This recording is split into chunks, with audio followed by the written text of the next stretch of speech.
Jesus Cristo andava na terra, milagre operava. Na casa de Jairo, aquela menina, ele levantava. Todos os milagres que Jesus fazia, eu sou testemunha. Eu vivia triste, ele chegou em mim e me deu alegria. Se chegar a morte, Jesus chega na frente e diz: eu sou a vida. Se chegar a tristeza, ele está presente, trazendo alegria. Não existe problemas pra Deus, não existe problemas. Venha o que vier, Jesus está de pé, com suas mãos estendidas.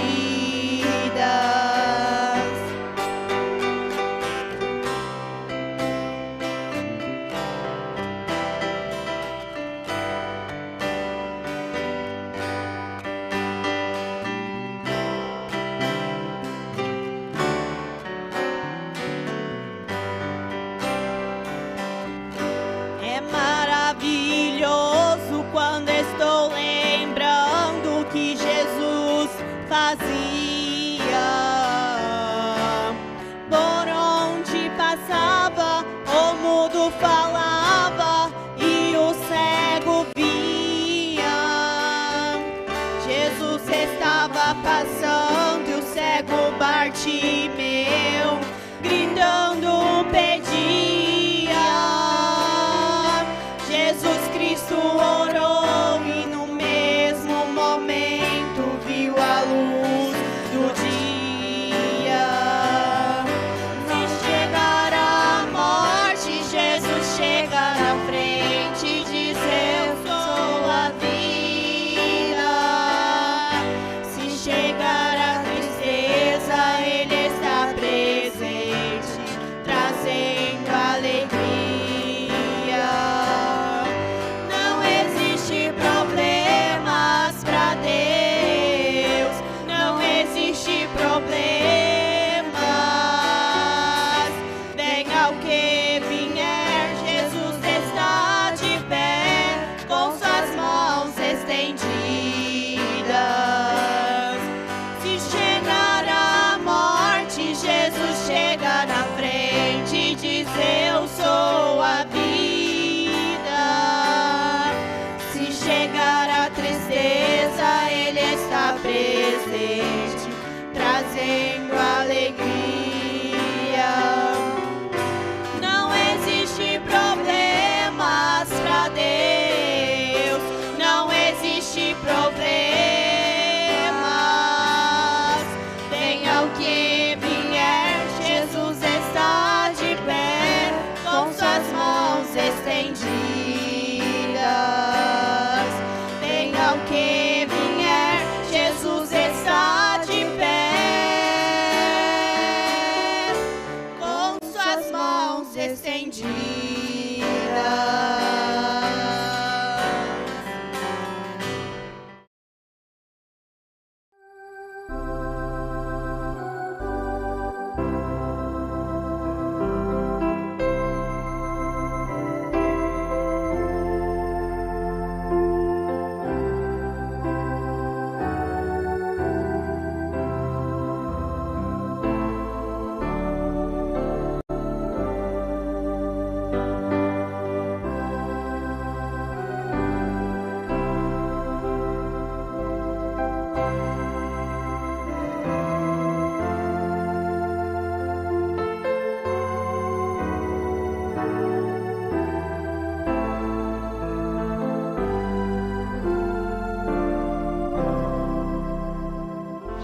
Que o Senhor Jesus aumente a nossa fé, né? Amém. Nós vamos ficar de pé e vamos ler a Bíblia. vamos ser objetivos na palavra. São Mateus capítulo 6, versos 33 e 34.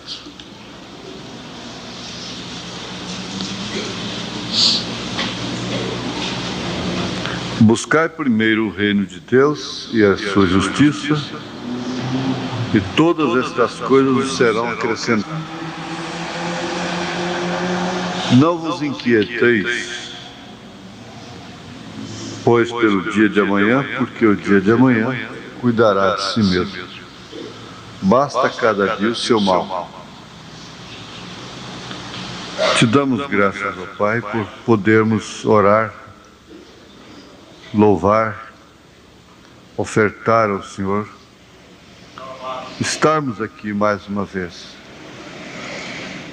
Como sempre, indignos como somos, porque ninguém é digno de nem sequer olhar para o livro. Mas o Senhor venceu por nós e abriu o livro.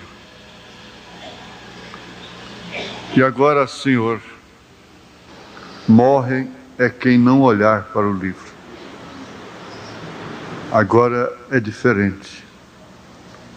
Antes morria quem entrasse véu adentro.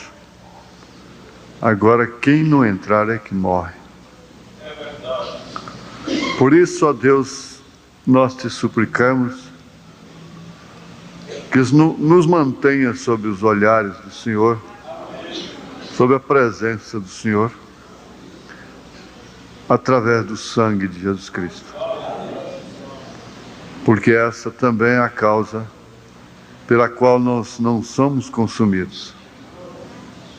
Te agradecemos, Jesus, pela representação que o Senhor faz por nós diante de todo o trono da graça. Em nome de Jesus Cristo, nós te suplicamos estas bênçãos. Amém. Assentai-vos, irmãos. Estava ouvindo um pouquinho do que o irmão Branham estava falando na fita, chamada para o altar, para o santuário.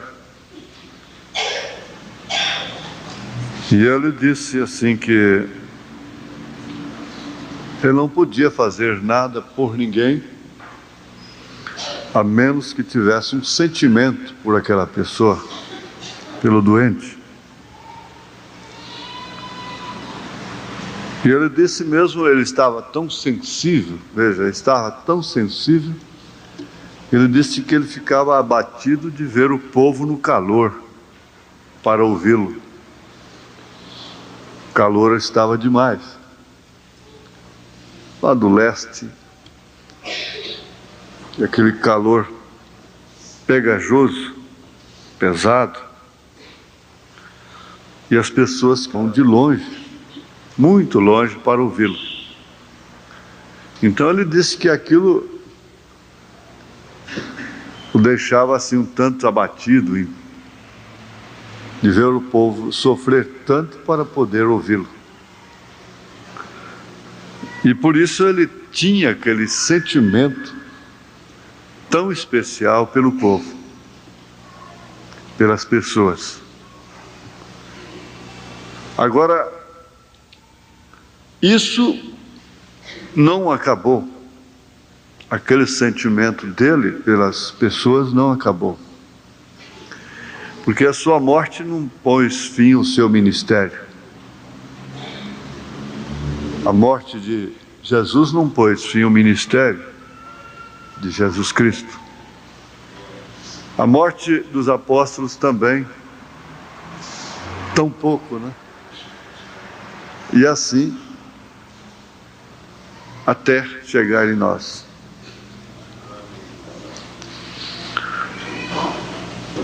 Agora nós vamos ler aqui na Bíblia, estudar o capítulo 6, do verso 19 até onde lemos. Isso aqui está um tanto relacionado também com os selos. Aliás, todos estes 4 evangelhos estão implícitos nos selos do Apocalipse. As parábolas, estas recomendações diretas de Jesus, porque esse aqui é a doutrina do Senhor Jesus Cristo. Isto quer dizer, o ensinamento de Jesus Cristo, que não carece de nenhuma interpretação.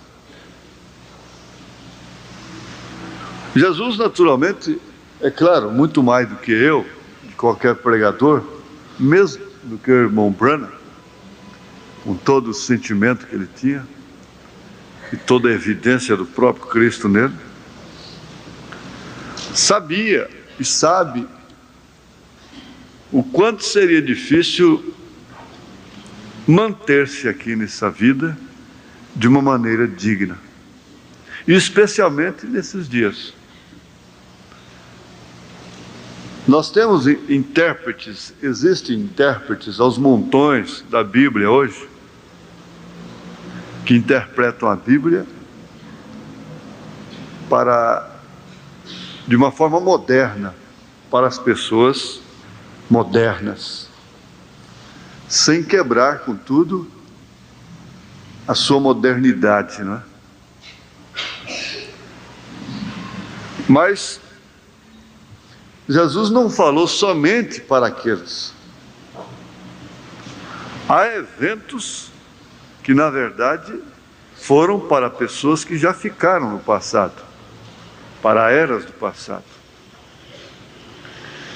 Mas a ordem, a conduta e ordem, a doutrina da vida, a lei moral de Deus, é imutável, ela é para todos os tempos, até que Cristo venha.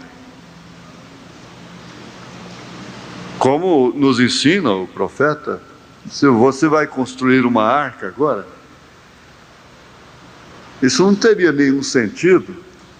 Qualquer pessoa que saísse por aí dizendo, Deus me mandou construir uma arca, esse sim realmente estava louco. E assim sucessivamente. Mas nós vamos entender uma coisa, que isto aqui que nós vamos ler, vamos estudar ligeiramente dentro do nosso período de hoje, é para todos os tempos, começando por aqui. Não junteis tesouros na terra, onde a traça e a ferrugem tudo consomem, e onde os ladrões minam e roubam.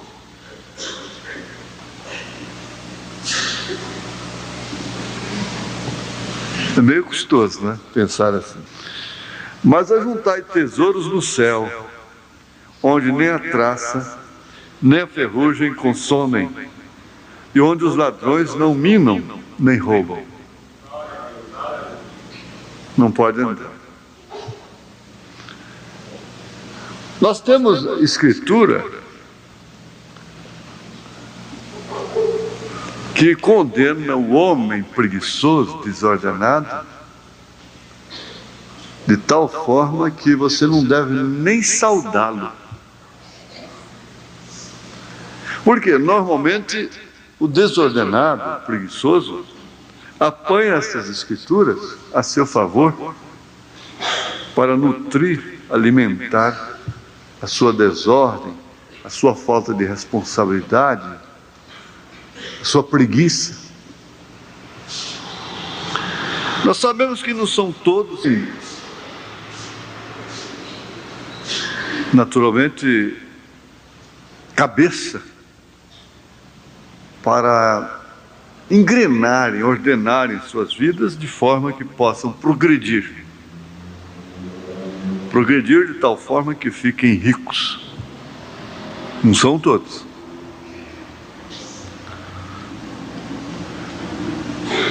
Agora, nós temos muitas pessoas que trabalham muito com o corpo, com o braço, com os músculos, são trabalhadoras, mas elas não enxergam muito na frente. Para começar, muitos deles não param em lugar algum. Vivem de cidade em cidade, de estado para estado. Quando começa a enraizar, logo vem na cabeça aquela mudança e muda, vai embora. Daqui a pouco torna a mudar para outro lugar. Fica sendo uma árvore que transplanta. A árvore sendo transplantada, ela leva um período muito grande para enraizar. Ela tem que enraizar novamente. Aí depois torna a tirar, torna a mudar. Então vai ter que ficar sempre enraizando, né? Há pessoas assim. Mas e como é que nós vamos fazer com isso aqui? Jesus fecha esse primeiro assunto dizendo: porque onde estiver o vosso tesouro, aí também estará o vosso coração. Paulo disse que aqueles que querem ser ricos caem em laços de amargura. Salomão disse que ele pedia a Deus, não pedia riqueza nem pobreza, que não lhe faltasse o pão de cada dia, tendo com que cobrir, com que se alimentar. Disse Paulo: esteja com isso satisfeito. Então, o tesouro começa a chocar com a fé justamente quando o seu coração é posto nele. Mas o que se torna muito difícil e quase que impossível é se obter as coisas e não pôr o coração nelas. E quase que logicamente, se as pessoas não põem o coração, o espírito nas coisas, elas não adquirem as coisas. Então fica assim: se corre, o bicho pega; se fica, o bicho come. Torna-se um tanto difícil. É preciso ter fé. Agora, balanceando com aquilo que o irmão Brana disse, ele diz assim: bom, você ganha o que puder, economize o que puder e dê tudo o que puder. Está bem? Ele vem depois, disse: a prosperidade separa o homem de Deus, porque dificilmente se prospera sem sacrificar a fé, sem sacrificar a sua comunhão com Deus, sem sacrificar o tempo que deveria ser dedicado a Deus. Dificilmente se prospera colocando em primeiro lugar o reino de Deus e sua justiça. É muito difícil prosperar sem que aconteça isso. Jesus disse: é mais fácil um camelo passar pelo fundo de uma agulha do que o rico entrar no reino dos céus. Agora ele estava falando exatamente da coisa física material. Não adianta querer fazer aplicação espiritual nisso. Na verdade, tem sentido duplo, mas sem perder o primeiro sentido, o natural. Se o natural explica o espiritual, isto quer dizer que o natural não perde o sentido para explicar o espiritual.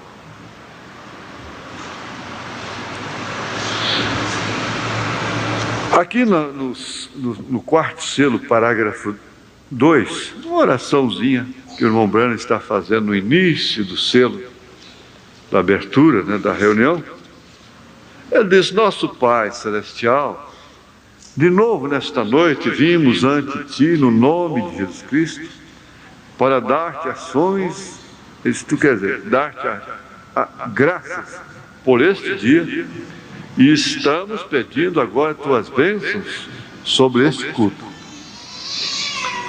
Permita que o Espírito venha e nos dê interpretação destas coisas que estamos buscando tão ansiosamente. Aqui no parágrafo 5, ele disse: este sendo o último dos cavaleiros, não é? Creio que é uma das mensagens de maior importância para a igreja neste tempo.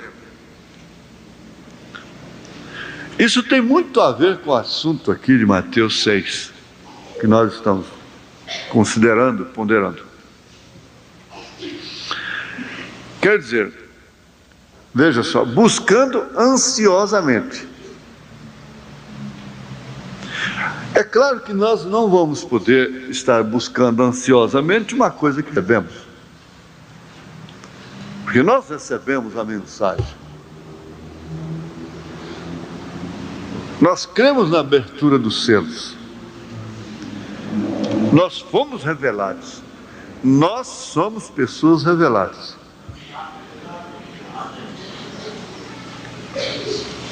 Outro dia, hoje mesmo, uma moça com o cabelo cortadinho aqui em cima, de batom, coisa e tal, e começou a pregar para mim, para nós, né? Que é necessário obedecer à Bíblia, que é necessário, falando sério mesmo, na maior sinceridade possível. Agora, ela não tem a revelação do Apocalipse, tem a revelação dos selos. A gente percebe o quanto é diferente. Eu não sou nem um pouquinho melhor do que ela, nem um pouquinho. Talvez ela tenha melhores qualidades que eu, entende? Do que você, qualquer um de nós. Qualidades pessoais. Pode ter até virtudes melhores do que eu, do que qualquer um de nós. Aí que está a diferença. Paulo disse: é Deus injusto? Ele tem compaixão de quem ele tem compaixão? Ele tem misericórdia de quem ele tem misericórdia? Pega um trapaceiro, um Jacó, e o ama desde o ventre de sua mãe, e aborrece um homem decente.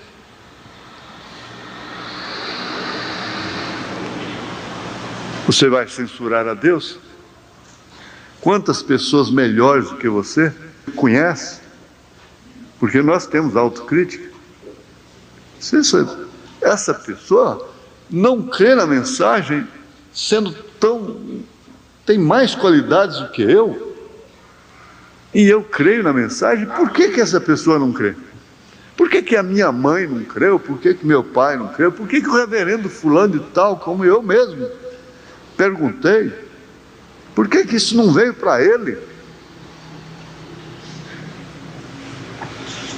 Aí está a resposta.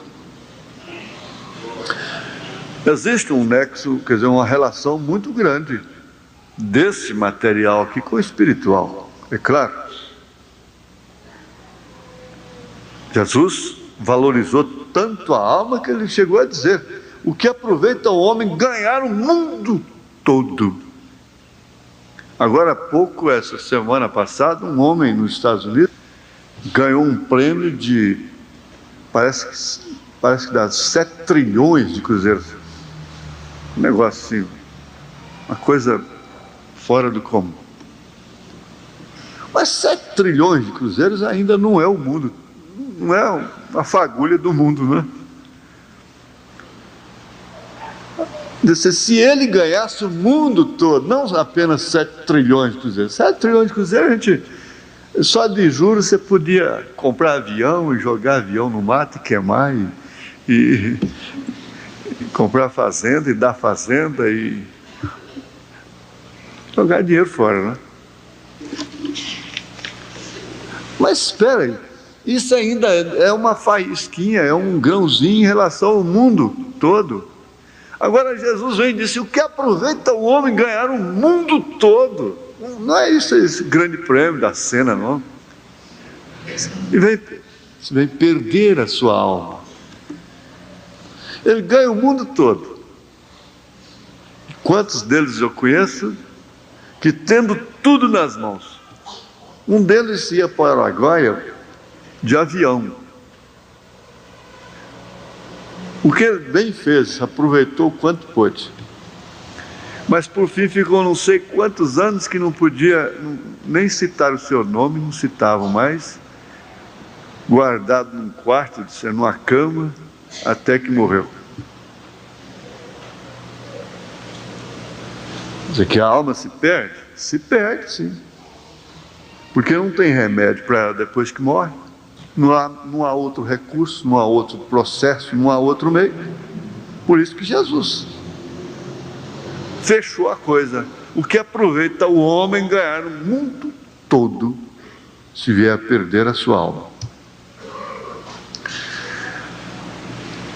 Laodiceia ficou rica, abastada. Em Apocalipse capítulo 3 nós temos isso. Laodiceia se refere à era, à igreja morna, rica, abastada, cheia, inclusive de dons, rica em tudo. Isso quer dizer que a Bíblia está nos mostrando aqui um relacionamento bem afinado do natural com o espiritual. Existem ricos espiritualmente falando, ricos, são ricos, crescem. O que nós não queremos ser. Nós queremos ser sempre pobres. Porque quando nós formos ricos, nós seremos laodiceianos. Por quê? Essa riqueza, ela é condicionada, esse tesouro dos céus, ele será usufruído, é como um testamento. Isso é testamento. O testamento entra em vigor assim que o testador morre. E esse testamento é como eu disse, é como o testamento. Existe um testamento garantindo-nos, outorgando o reino dos céus através da morte do Senhor Jesus Cristo. Mas ele é usufruído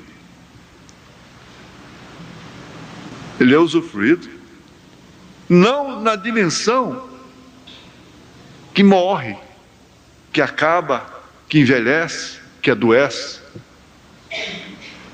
Não seria reino dos céus. Então tem que se ter um corpo especial para usufruir desse tesouro dos céus. É um corpo especial. Esse corpo é aquele que Paulo disse lá em 1 Coríntios capítulo 15, semeou o terreno e brotou, nasceu o celestial. E esse corpo celestial então será glorificado. E com esse corpo glorificado, então, é que o homem poderá usufruir de tudo, de todo o tesouro de Deus. Nós usufruímos em parte aqui, na terra, como humanos, nessa dimensão humana. Vamos adiante. Veja, estamos buscando tão ansiosamente. Isso quer dizer, nós estamos interessados.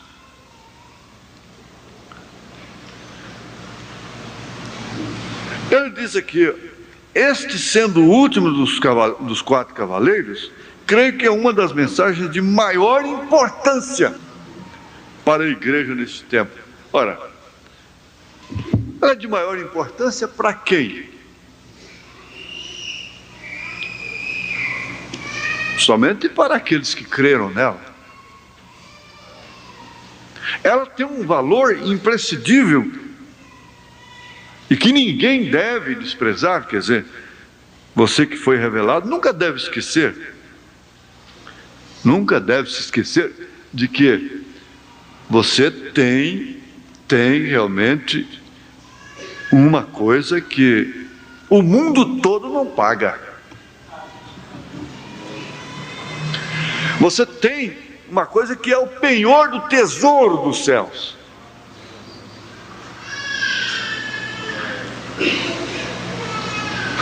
Você está juntando tesouros nos céus?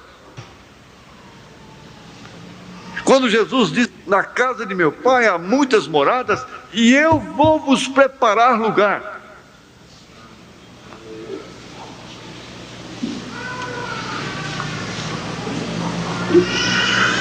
E isso é simplesmente pela fé. Essa maneira que você creu.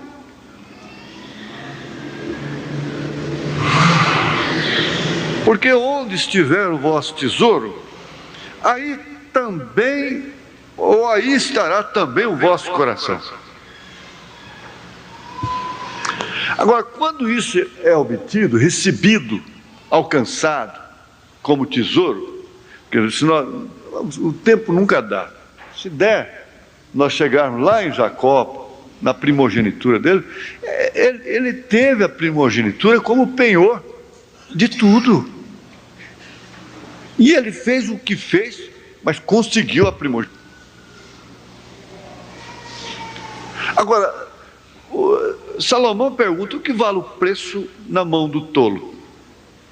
O que vale essa Bíblia na mão do tolo? Não vale nada.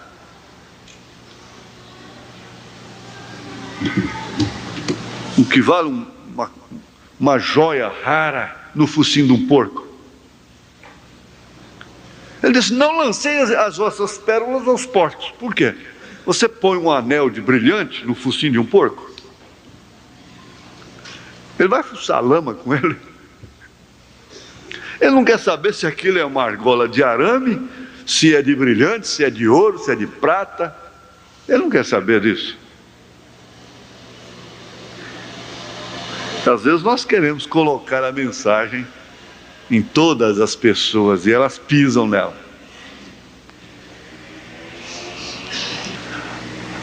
Agora, isso é muito claro, conversado assim, fica muito bem entendido, né? Depende muito da maneira, do valor que a pessoa dá naquilo. Bom, isso aí para você não vale nada, mas para mim vale tudo. Havia um campo que ninguém dava nada por ele, mas um homem chegou lá, ele conheceu a coisa. Ele disse, eu compro esse campo, e pagou por ele, porque naquele campo havia um tesouro. Agora, se os proprietários reconhecessem, tivessem a revelação, tivessem o conhecimento de que havia um tesouro naquele campo, o venderiam como um campo apenas? Foi Jesus que essa ilustração, né? Contou essa parábola. Você não vai esperar que essas moças de escola lá vão dar valor na mensagem.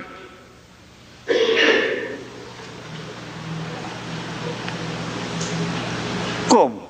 Elas não têm como e nem por que dar valor, apreciar estas coisas, essa Bíblia revelada como ela é, assim, dessa forma profética.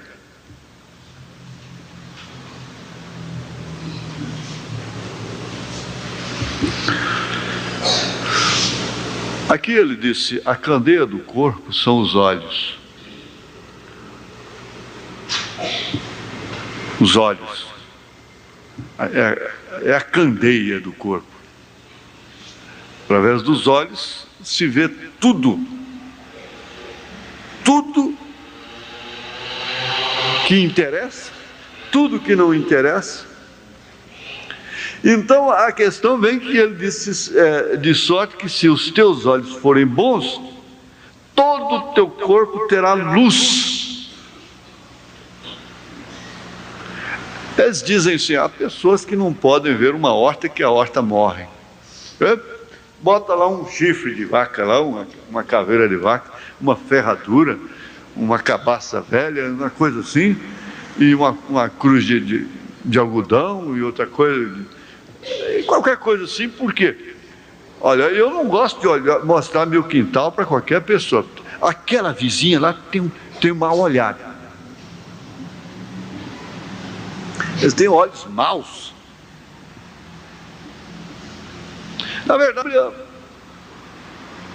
houve uma consequência muito grande por mostrar os segredos, né, para o inimigo, sem saber que era o inimigo. Há pessoas que gostam muito de mostrar o que tem. Chega em casa, qualquer visita que chega, já leva um quarto e mostra o jogo que tem de cama, e abre o guarda-roupa e mostra as roupas, e mostra o sapato, e mostra o vidro de perfume, e mostra isso, e mostra aquilo. E vem cá, vou te mostrar aqui que eu ganhei.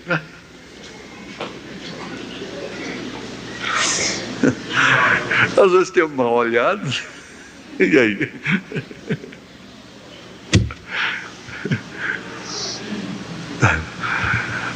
Não, mas a irmãzinha lá diz: oh Deus, abençoa as coisinhas do tua serva, né?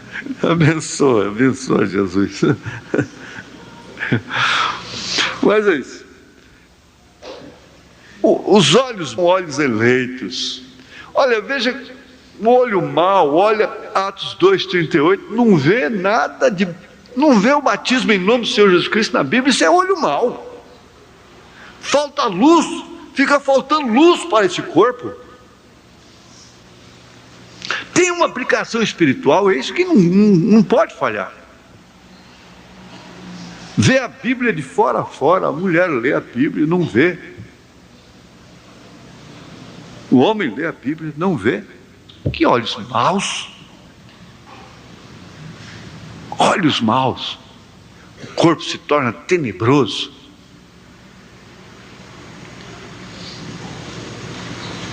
Porque ele disse: se porém os teus olhos forem maus, o teu corpo será tenebroso.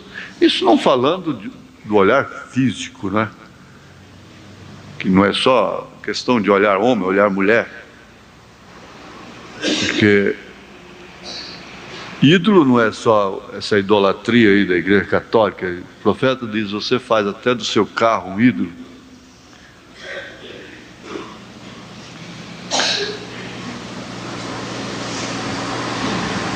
Eu conheço um homem que dá uma louca nele, fica doido para adquirir uma coisa. Depois que ele adquire, ele olha assim: oh, meu Deus, o que eu quero fazer com isso? E aí dana para vender, para desfazer.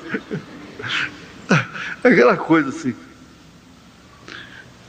Ninguém pode servir os dois senhores, porque ou há de odiar um e amar o outro, ou se dedicará a um e desprezará o outro. Não podeis servir a Deus e a Mamon. Agora, a Mamon se refere justamente à riqueza, ao mundo. Não tem como.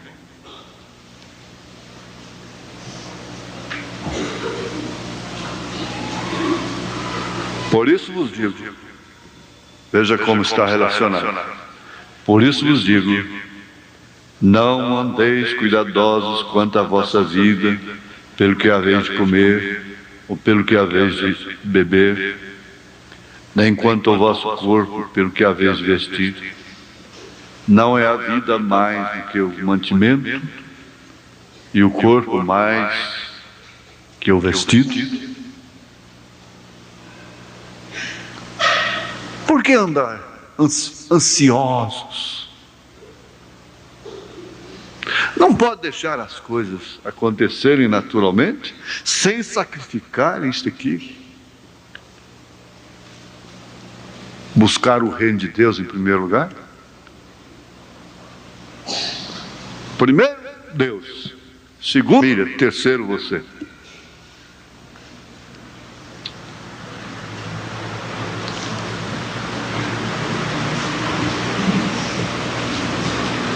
Mas aí o João acorda, a Maria acorda o João de madrugada.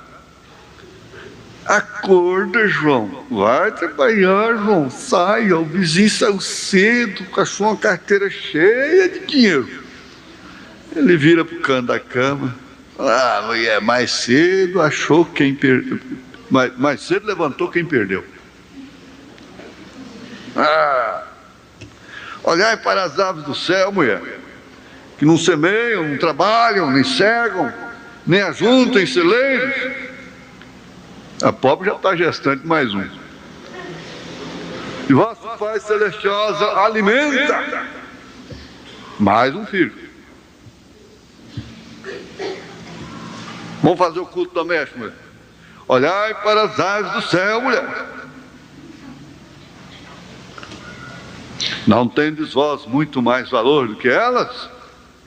Mais um filho.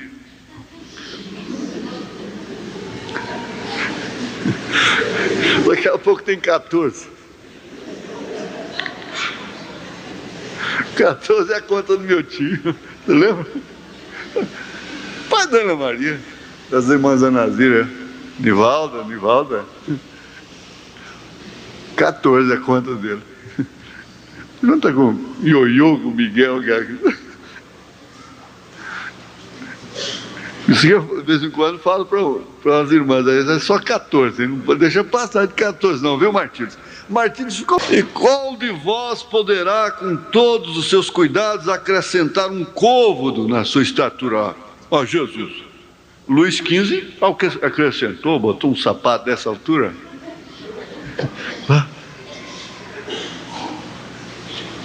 Não é o que se faz? E quanto ao vestido, por que andais solícitos?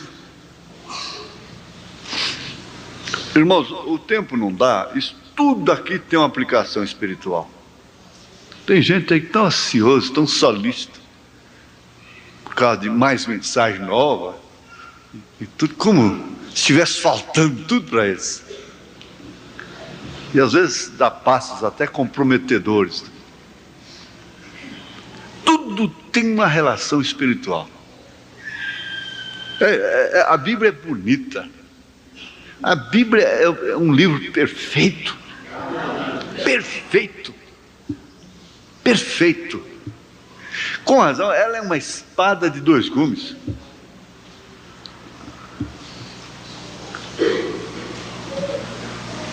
Veja só, esses lírios não trabalham, e eles crescem sem trabalhar, nem fio, e eu vos digo que nem mesmo Salomão em toda a sua glória se vestiu como qualquer deles.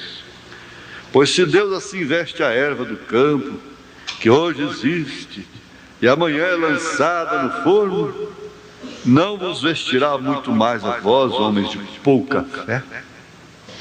Não andeis, pois, inquietos, solícitos, dizendo: que comeremos, o que beberemos, ou com que nos vestiremos?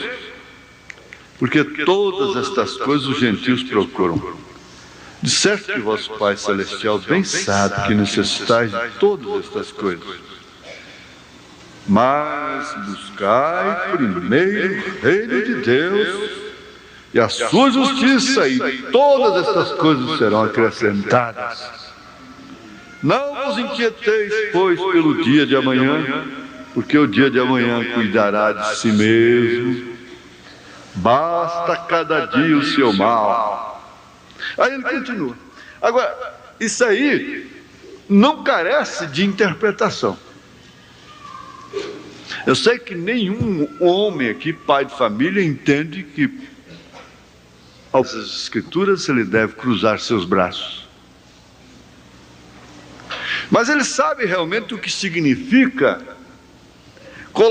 colocar as coisas em primeiro lugar e Deus em segundo lugar.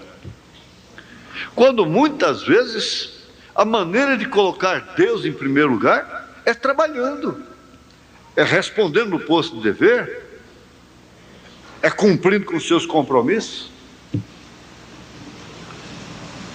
É exatamente aí que quando ele está pondo Deus em primeiro lugar. Disso aí nós não temos medo, né? Jesus fala desse rapaz de qualidade e somente quem crê no profeta é que podia receber essas bênçãos, né? A gente vê claramente como o profeta diz. Ele é aquele que chegou a Jesus, nunca tinha matado, nem roubado, nem prostituído, nada disso, guardava os mandamentos, ainda procurando o que tinha que fazer para entrar, para herdar a vida eterna. Jesus então foi justamente na corda no coração dele. Jesus conhecia os pensamentos. Ele falou assim para ele: você vende tudo o que você tem, dá aos pobres e me segue. O rapaz saiu triste, e Jesus virou para os seus discípulos e disse: é mais fácil um camelo passar por fundo de uma agulha do que o rico entrar no reino dos céus. Veja o quanto ele ficou triste. O quanto ele ficou triste. Quando eu falei para ele que ele tinha que desprender, largar daquilo que prendia o seu coração, né? Esse rapaz pegou e prosperou, encheu os celeiros e disse: regala-te, ó alma. E Lázaro comia das migalhas que caía da mesa. Comia das migalhas que caía da sua mesa. Tudo relacionado a uma coisa, a sequência veio. Regala-te, ó alma. Você tem tudo, os celeiros estão cheios. Dificilmente uma pessoa enriquece e não fica soberba, não fica orgulhosa, não passa a comprar as pessoas, achar que o dinheiro pode fazer tudo, não é? Ora, ele caiu nesse estado, e o salário caía da mesa dele, o pobre Lázaro comia o salário mínimo dele. Mas ele foi levado para o inferno, como os irmãos conhecem a parábola, a escritura, para o Hades, enquanto Lázaro foi para o seio de Abraão. Agora, lá a coisa mudou. Lá ele era um pobre desgraçado, em tormentas, e Lázaro era um descansado. Inverteu, os papéis se inverteram. Agora ele não queria uma migalha que caísse da mesa de Lázaro, ele queria apenas que Lázaro molhasse o dedo na água e tocasse na sua língua.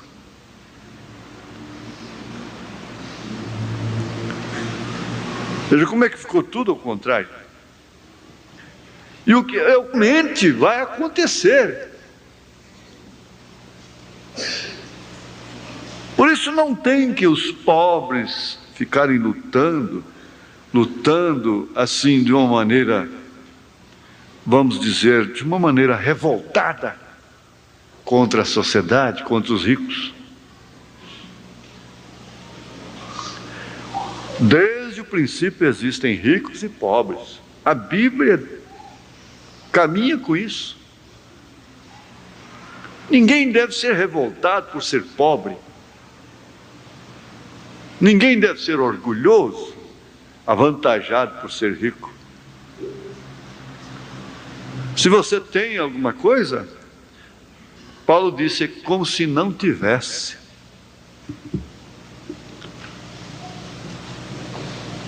Porque lá nós vamos ver, Jesus disse, quando João estava preso para morrer, É fácil a gente fazer uma palestra dessa aqui, porque não tem ninguém rico aqui, né? Agora, João estava preso para morrer na cadeia. Ele que já tinha indicado Jesus como Cordeiro de Deus, mas o dom, ele disse, é necessário que eu diminua e que ele cresça. Ele caiu em tanta fraqueza que ele mandou seus discípulos perguntar a Jesus se ele era o Cristo.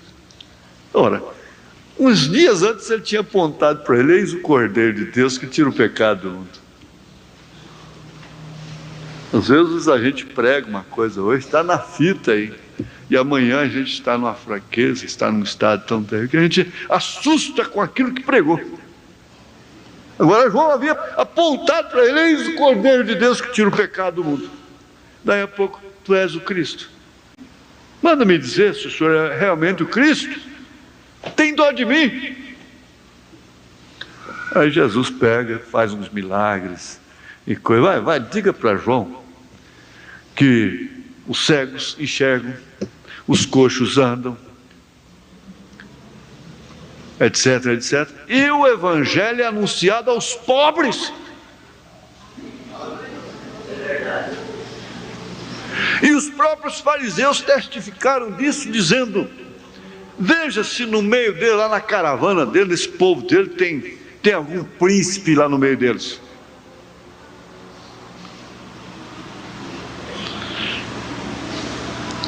Bom, nós damos graças a Deus, porque está certo, nós não somos as pessoas ricas deste mundo, uns mais remediados, outros menos, mas nós não somos as pessoas ricas deste mundo. Mas por outro lado, irmãos, nós temos um tesouro muito grande, que 10 mundos desse não paga. 1000 mundos, quantos mundos houvessem, não pagariam. A viúva, o órfão, essa irmãzinha, esse irmãozinho que luta com dificuldade, sofre vexames, passa vergonha, sofre humilhações. Continue firme, continue, trabalhe, rapaz, seja ordenado, dá o seu tempo. É na juventude que você tem que fazer o dia de amanhã mesmo, guardar alguma coisa. Tudo bem, nunca deixe o reino de Deus em segundo lugar. Faça isso, continue, mas sempre sabendo que você tem um tesouro que o mundo não pode comprar. Amém? Agora não dá. Nós íamos entrar aqui, só um pouquinho, né? Só um pouquinho. Aqui daria quase uma palestra toda. Mas Jacó foi um homem que no princípio não tinha cuidado de nada. Ele estava no princípio da coisa, né? Da sua carreira. Ele chegou a pensar em sua própria mente que a primogenitura era tudo para ele. Ora, tá certo, a primogenitura não era tudo para ele, irmão Brenner. Irmão Brenner, muito bem disso. É claro. Mas, sem ela também, ele não teria este lugar que ele tem na Bíblia. Ele não seria o pai, a graça, o tipo da graça. Porque Jacó é o tipo da graça, Abraão é a fé, Isaac é o amor, Jacó é a graça, José é a perfeição. Não é certo? E sem essa primogenitura, ele não estaria figurando na Bíblia como tal. A ele não importava como tinha que operar, quer dizer, o fim justifica o meio, né? Eu vou dar jacosada de todo jeito aí, até conseguir. Era obtê-la. A questão é que quando ele obteve a primogenitura, ele pensava que estava tudo bem. Então, porque ele tinha primogenitura e havia recebido a bênção correspondente, então ele pensava que tudo estava resolvido. Então eu tendo a mensagem, eu aceitei a mensagem, então está tudo certo. E aí começamos a dar jacosada por aí. Daí a pouco vem a laboada. Começou por Rebeca. Rebeca não, é Raquel. Raquel, né? Raquel e Leia, né? Ele trabalhou 7 anos, veja só que laboada que Labão deu nele. Trabalhou 7 anos pela Raquel. No dia de receber a Raquel, Labão trocou a coisa, botou a Leia no lugar da Raquel. E agora, se você quiser a Raquel, você tem que trabalhar mais 7 anos. Só tem uma coisa, que durante esses 14 anos ele passou Jacó para trás também, passou Labão para trás. Ele botou até as varas lá, quando as cabras iam beber, elas estavam gestantes, né? Então ele fez a jacosada das varas lá. Elas viam as varas lá e já tinham o trato era o contrato, não é? O trato era o contrato de então. Todos que nascessem listrados era dele. Então só produziam listrados, porque elas viam lá as varas, então os bebezinhos dela saíram tudo listradinho. Ele usou da própria Deus, ele só foi enriquecendo. Mas, gente, não dá para ler tudo. Mas aqui no 73, vamos pular aqui, eu estava fazendo 74 a mensagem de desespero. Aqui no 73, Jacó chorou como nunca e clamou desesperadamente. Isso já foi lá na frente, até conseguir audiência com Deus. E quando por fim teve êxito, lutou durante toda a noite. Então ele constatou, porque ele deixou todo o gado, inclusive as 2 mulheres, que uma estava até levando os ídolos do pai, que era Raquel, né? Levando aquela bagagem das denominações, que a pessoa ainda vem com ela para a mensagem, os ídolos do pai, ainda vem com elas. E largou tudo fica para lá, agora é eu e Deus. Porque eu já mandei presente, já mandei gado, o homem, o Esaú não quer nada comigo, não. Ele vai me matar mesmo. Então era hora que o dinheiro, a riqueza não estava resolvendo o problema dele. Ele teve que botar Deus em primeiro lugar, lutar com Deus. E aqui depois ele fala sobre Ruth. Ruth se desesperou naquela ocasião, quando estando ao lado de Noemi, foi posta na alternativa de voltar a seu povo ou ficar com Noemi. O que ela deveria fazer? Mas aí ela decidiu, optou pelo que aparentemente parecia o quê? Parecia o pior, não é? A própria sogra disse: volta, porque não me chame Noemi, eu sou uma mulher amargurada, me chame de amargura, de Mara, que quer dizer amargura. Mas ela escolheu ficar com o pior no presente, o pobre. Noemi estava pobre. Mas depois ela ficou rica. É o tipo da igreja, né? Boaz é Cristo, não é?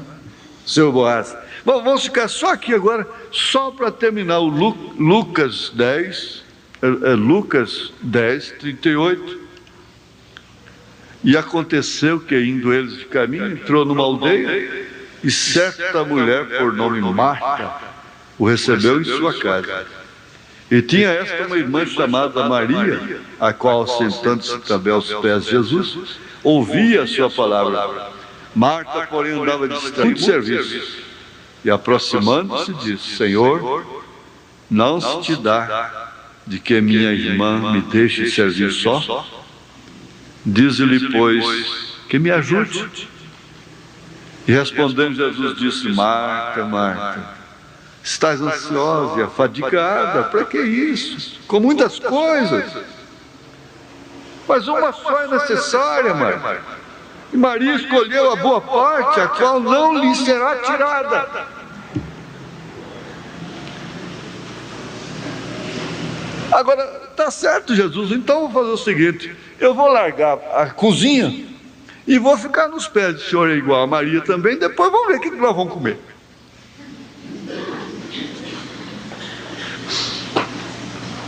Pronto. Aí nós vamos ver o que nós vamos comer. Não dá de ver, ele quer que eu fique no quarto orando com ele. O restinho de arroz está lá na panela, na lata, para fazer o almoço, misturar com o restinho de farinha que ele deixou lá, e 13 caroços de feijão.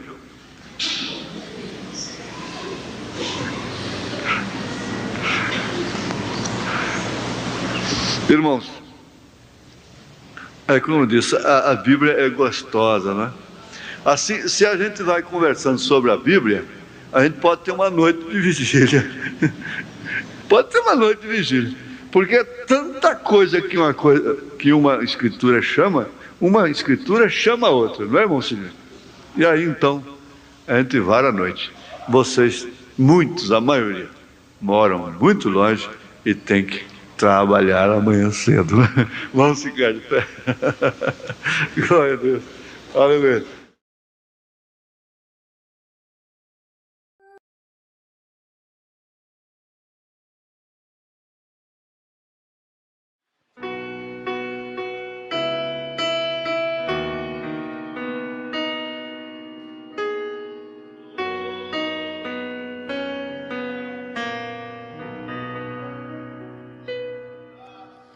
Dá teu melhor para o Mestre, dá tua força e valor,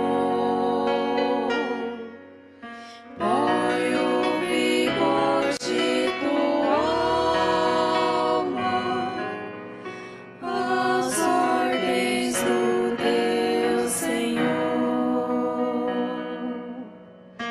Cristo Jesus, teu exemplo de fortaleza e vigor, dá-lhe tu zelo dobrado, dá-lhe de tudo melhor, dá teu melhor para o Mestre, dá tua força e valor, veste a armadura celeste, as ordens do teu Senhor.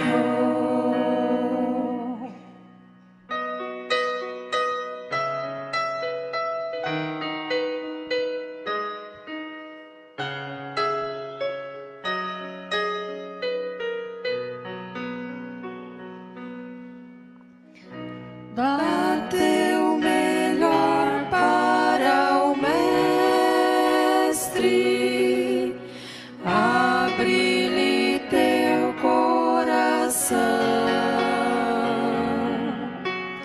ao seu serviço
sacrifício